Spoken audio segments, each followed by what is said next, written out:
Welcome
again to Third Street Gallery, another series of art stalls. Min's show is called Paintings and Collage Works. And again, I will start with my typical question. What was your inspiration for bringing these pieces together for this show, or your inspiration for the pieces? Artists have done in more or less the same 2-year period. And of the ones that I did, I brought these in because I thought that sort of displayed somewhat different approaches. I think I'm mostly interested in compositions. And my approach is listening to other artists, much less emotional or meditative than analytical. First of all, I like working on paper because it's so casual. You can just throw it out. You can trim the portions differently, so on and so forth. I generally start with the notion of trying a particular way of applying or trying a particular hue of color or certain patterns of lines. I may choose different tools. Sometimes I use charcoal, sometimes I use Posco, sometimes I use, what is it called? The rubber spatula-like thing that you dry the paint. And sometimes I use brushes. And I sort of generally apply things without thinking too much. And then I edit, and then I add.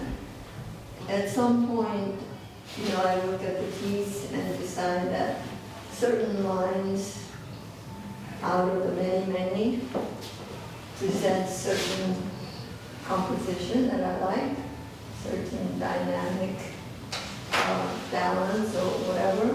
It could be any other thing. And then I try different colors. I try different layers. I got interested in transparency and opacity, not just in terms of colors, but also in application. In many paintings, I mix transparent colors with opaque colors of the same hue and use that as kind of a one-layer layering. You drag it and you transition in a more sort of, in a smoother way from light application to darker application just because of the opacity of the paint, things like that. I also tried different techniques overall. That's square one and the second from the left there.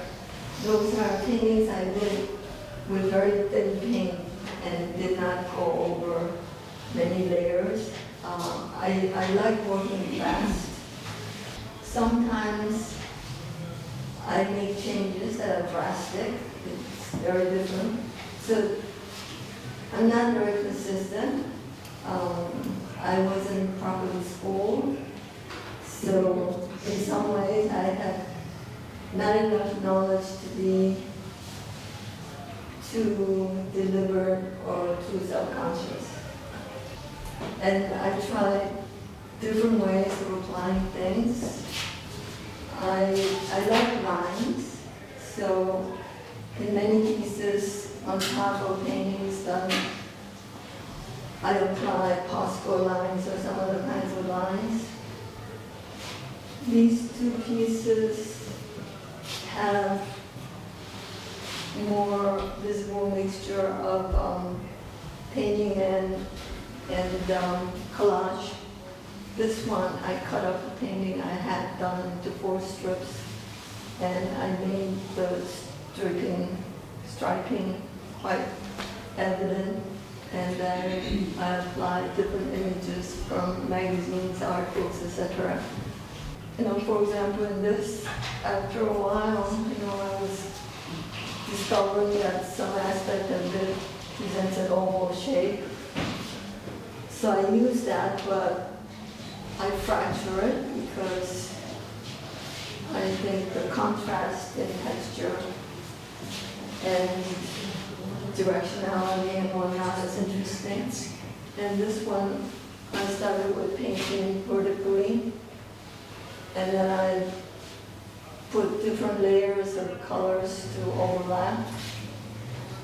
That gave me the idea that maybe I should also use some collage, not to blend, but as distinct elements. And it seemed too tidy, so I went over it with Posco sticks and whatever.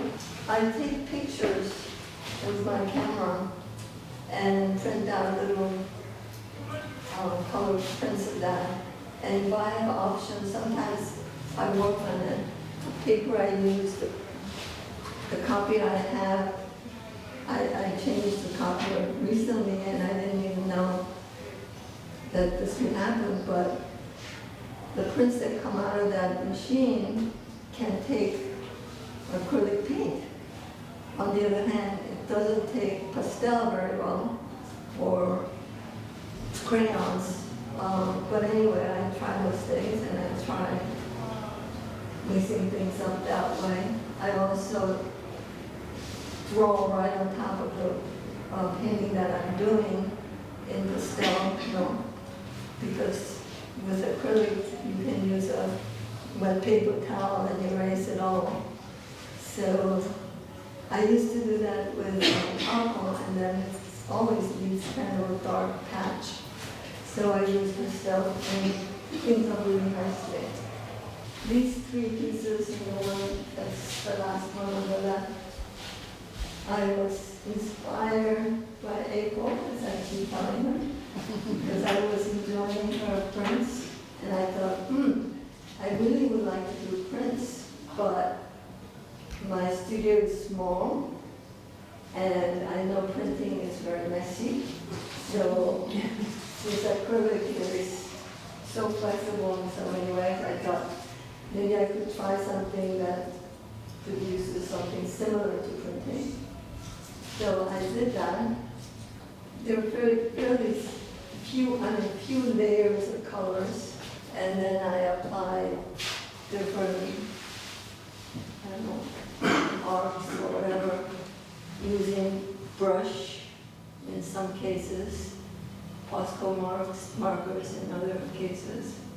Many things don't come out perfectly. I mean, when you drag paint, you don't know that it's going to end up with some ragged edge like that.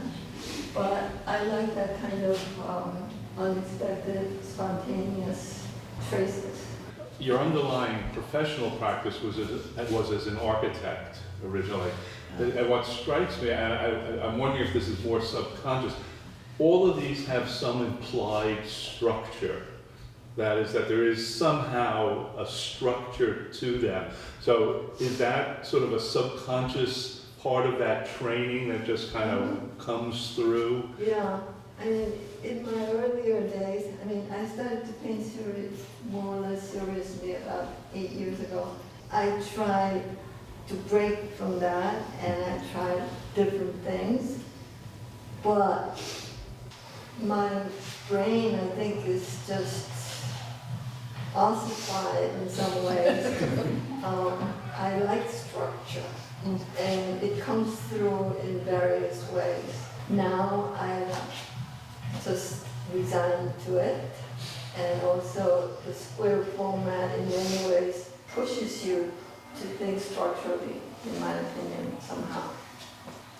And I know that in architecture, my designs typically were rational at the base of any other program-driven or site-driven considerations. I think in part because, I believe in buildability, and to some extent, I was an architect in charge of projects from getting the job to getting it built, getting it designed. So I was always mindful of the economy of means as well as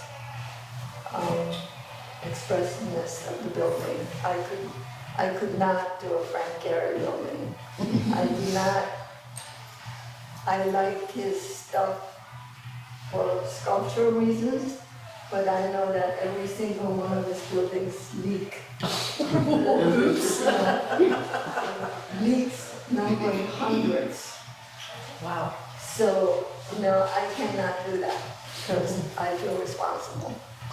So that kind of certain thing, I like classical music, I like jazz, but it's very different from me. So, structure, I'm afraid, is a given. It is for me too in my work. Yes, Sylvia. And I forgot about the architecture, and I think it's really brave that you do such abstract work now, and you just say, forget the reality and the responsibility, and that's a big step for you, I'm sure, to just say, Yeah. that whether it leaks or not doesn't matter for my babies. Because what really jumps out to me in your work is the space. And you use space even though it's ambiguous. Your building, I guess it's structure, I didn't really think about it that way. But to me, it's about the space that's very intriguing. Color conveys feelings of space and distance. And, color is something that I felt deprived as an architect, especially during the eras that I was active in the profession. It's mostly white, if not, it's natural colors. And you play with shadows, you play with sense of the shape of space, the flooring of space, things like that, the colors. And correspondingly, architects usually dress in black and white, or gray and black, or something. So when I started to paint, that was one thing which I think I have overcome to some extent, the fear of color. My house is painted all in white. Even though I'm no longer an architect, I just can't break it. But at least in painting, I try to be bright. I try to use colors I would never would dare to wear. You mentioned that you sometimes mix the same color in opaque and transparent versions. Is that an example of the second painting with the blue? Or is that No, this is painted over. These two paintings were done before I understood about transparent paints. I took a class with the painter at Fleischer, and she was all about using transparent colors. So I was playing with that for a while, and trying paintings where I start with opaque colors and then layer over transparent colors and so on and so forth. And I still do that, but now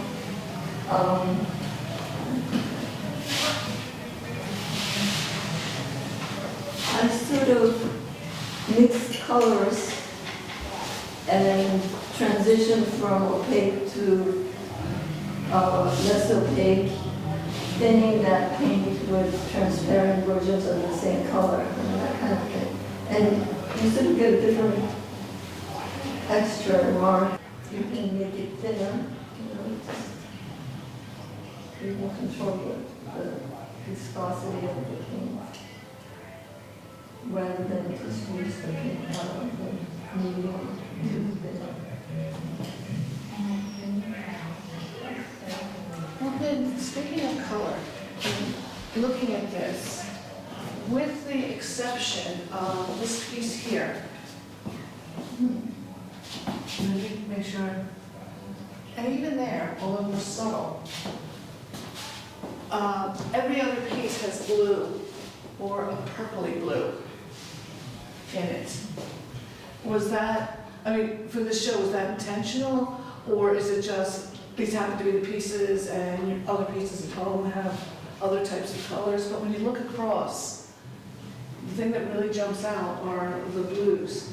And as I said, even here, there's very subtle purpley blue, and up there one more of a pinky purple, but one could argue still in the blue family. I find that blue is very flexible. You can mix different shades of blue much more than some other things. I mean, I find that red is hard for me to deal with. Yellow very often doesn't cover.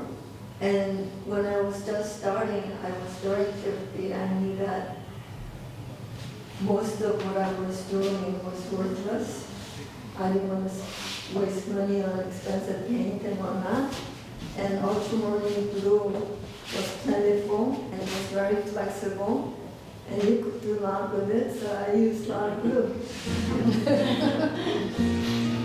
Well, I want to thank all of you for coming out, and of course, thank you to our two artists for doing